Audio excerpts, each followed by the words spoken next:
Moving on to our last thing we're going to talk about. The Austin Metcalf killed by Karmelo Anthony. Hi, guys. This has pretty much been explained. Jonathon Daily. It's Karmelo with a K, and I'm sure most people have heard about this. So what happened was two high school teenagers, Austin Metcalf being white and Karmelo Anthony being black is the only reason this is a national news story. What happened here is that they're at a track meet. Karmelo Anthony was sitting under a tent that did not belong to his school. Austin Metcalf said, "Hey man, you can't be here." Karmelo Anthony, this is from the official police report, said apparently they started arguing and Karmelo Anthony said, "Put your hands on me, see what happens." That sounds like a threat. That doesn't sound like someone in fear of their life, but be that as it may, Austin Metcalf apparently grabbed him or pushed him, and Karmelo Anthony was digging around in his bag, pulled out a black knife, and proceeded to stab Austin Metcalf. And now people are claiming self-defense, and of course he's claiming self-defense. He put his hands on me. It's not a complicated issue. I can look up these specific criminal statutes in the state. I don't know if this was Minnesota. I don't remember the state. But for most states, it basically comes down to this reasonableness when it comes to self-defense. I believe in self-defense. I believe you have a right to defend yourself.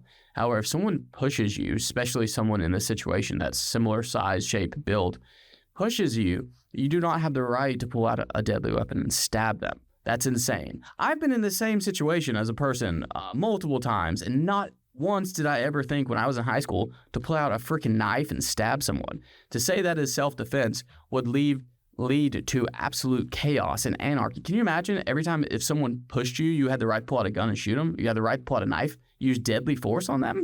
That's ridiculous. That's a stupid argument. What do I see happening in this case is now it's turned super political. We have a bunch of people on the right that want the death penalty, a bunch of people on the left who literally think this guy should get off scot-free. Karmelo Anthony's family has at least one very successful fundraiser, GoFundMe, that has raised, hundreds of thousands of dollars at this point. And it's sickening. People, if you want to donate, people have a right to donate their money where they want, but at least give it a couple weeks for more information to come out on this, because I'm sure a bunch of people read one headline and then donated money because, let's be honest, this invokes emotion, and I'm sure a lot of people believe Karmelo Anthony is just another, black teenager that's getting screwed by the system. No. We remember the Kyle Rittenhouse case, right, where a white teenager had an AR-15 and literally had bricks thrown in his face, had a gun pointed at him, and used it in self-defense and got off on self-defense because that's called reasonable self-defense when you have deadly force coming at you and literally a gun pointed in your face. If you use a gun at that point, you're justified. In this case, someone pushes you if Kyle Rittenhouse had just been pushed and then he decided to shoot in retaliation. In the Kyle Rittenhouse case, it was a case in which I don't remember the exact scenario, but I know it was violent political situation in which I think it was Antifa. It was a dangerous situation. It wasn't a high school, track meet with young teenagers, high on their testosterone, get into a shouting and pushing match. And based on the police report with what Karmelo Anthony both said and the way he acted, almost literally premeditated thinking to grab his bag, start rifling around through it to grab a knife and say, "Put your hands on me, see what happens." That's not self-defense. It just isn't. And if you think it is, you're stupid. All right, guys. Well, thank you for listening. I hope you enjoy another episode of the Daily Law Podcast. And again, please, if you want to support us, please share, message me, DM us. I will answer, and we will.